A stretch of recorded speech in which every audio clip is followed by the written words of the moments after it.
जय श्री कृष्ण।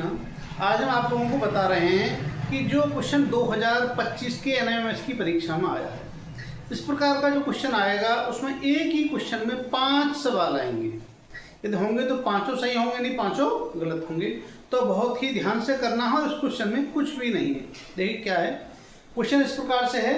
वो कहेगा कि एक चित्र दिया है और चित्र में जो आयत है वो गेहूं के क्षेत्र को प्रदर्शित करता है, जो त्रिभुज है वो चावल के क्षेत्र को प्रदर्शित करता है, जो वर्ग है वह चना के क्षेत्र को प्रदर्शित करता है और जो वृत्त है वो मक्का के क्षेत्र को प्रदर्शित करता है। तो आपको ये बताना है, क्वेश्चन देंगे बाद। पहला क्वेश्चन दिया है, देखो चारों वस्तुओं की खेती किस क्षेत्र में होती है।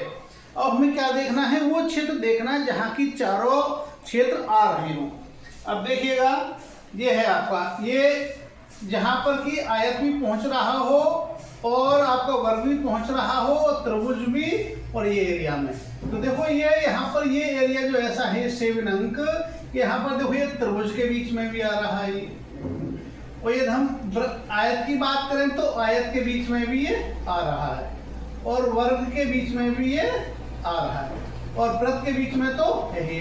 तो ये कैसा है जहाँ की इस वाले एरिया में सभी क्षेत्र है यहाँ पर, तो वो क्षेत्र कितना होगा 7। तो जो 7 अंक होगा ये उस क्षेत्र को प्रदर्शित करता है जहाँ पर कि सभी क्षेत्र। आज तो पूछने लगे यदि क्या आप वो क्षेत्र बताएं जहाँ पर कि गेहूं और मक्का की खेती होती है। किसकी होती है? गेहूं और मक्का की खेती। तो हमें ये देखना है कि जहाँ वृत्त और आयत ही क्रॉस कर रहे हो। तो देखो वो एरिया कौन सा हो गया, ये हो गया। ये 4 अंक जो हो गया ये वो क्षेत्र हो गया जहां पर कि आपका गेहूं और मक्का ही होगी इस क्षेत्र में। अब वो कहने लगे गेहूं और चना का क्षेत्र पूछने लगे। क्या कहने लगे कि गेहूं और मक्का और चना।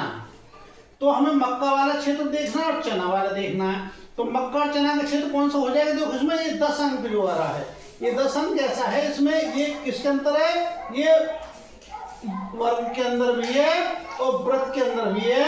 तो मक्का प्लस चना का क्षेत्र कौन सा हो जाएगा? 10 अंक जो प्रदर्शित करेगा मक्का और चने के क्षेत्र को प्रदर्शित करेगा।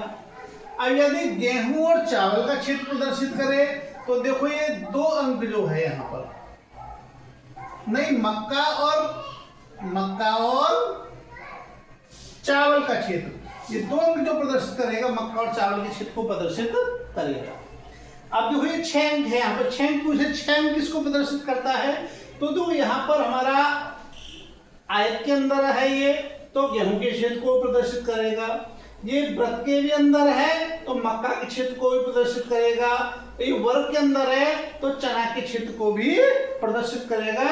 ये 6 अंक ऐसा है जहां पर 3 प्रकार की खेती हो सकती है, चने की भी हो सकती है, मक्का की भी हो सकती है और गेहूं की भी हो सकती है। इसी प्रकार से देखो ये 8 अंक है। 8 अंक किस किस के अंदर आ रहा है? देखो 8 अंक आपका, इसको वर्ग को हटा दीजिएगा, यानी गेहूं क्षेत्र और मक्का क्षेत्र और चावल क्षेत्र, ये तीनों क्षेत्रों को प्रदर्शित करता है 8 अंक। इसी का आधार पर ये क्वेश्चन दिए गए हैं हमारे, कर सकते हैं सब। दूसरा देखो, दूसरा क्वेश्चन है किस क्षेत्र में मक्का और गेहूं की खेती की जाती है। तो मक्का के लिए हमारा वृत्त हो और मक्का और गेहूं के लिए आयत हो। तो वृत्त और आयत कहाँ मिल रहे हैं? ये मिल रहे हैं यहाँ पर 4। तो इसका आंसर कितना होगा? 4। ठीक। इसके बाद किस क्षेत्र में केवल चावल की खेती की जाती है? केवल चावल की खेती को कौन प्रदर्शित करेगा? 1। केवल गेहूं की खेती को 5। केवल चना की खेती को 11। तीसरा क्वेश्चन है किस क्षेत्र में केवल चावल की खेती की जाती है। अगला क्वेश्चन है किस क्षेत्र में केवल मक्का की खेती की जाती है। तो मक्का की खेती किसमें की जाती है? देखो ये सभी में आ रहे हैं, लेकिन 3 अंक ऐसा है जिसमें केवल ये मक्का को प्रदर्शित करेगा। अगला क्वेश्चन है किस क्षेत्र में चावल और मक्का की खेती की जाती है, और कुछ नहीं। चावल और मक्का, तो ये हो गया चावल और ये हो गया मक्का। तो ये 2 अंक जो हो गया ये इसको प्रदर्शित करेगा जहां पर कि केवल चावल और मक्का की खेती की जाती है। इस प्रकार से हम कोई क्वेश्चन आएगा तो कर सकते हैं सारे। इसी एक ही क्वेश्चन में 5 क्वेश्चन आएंगे, तो इसी को तैयार करिएगा। यदि आप इसे अच्छा लगे तो जो भी NMMS की तैयारी कर रहे हैं उन बच्चों तक इसको भेजने की कृपा करें। जय श्री कृष्ण।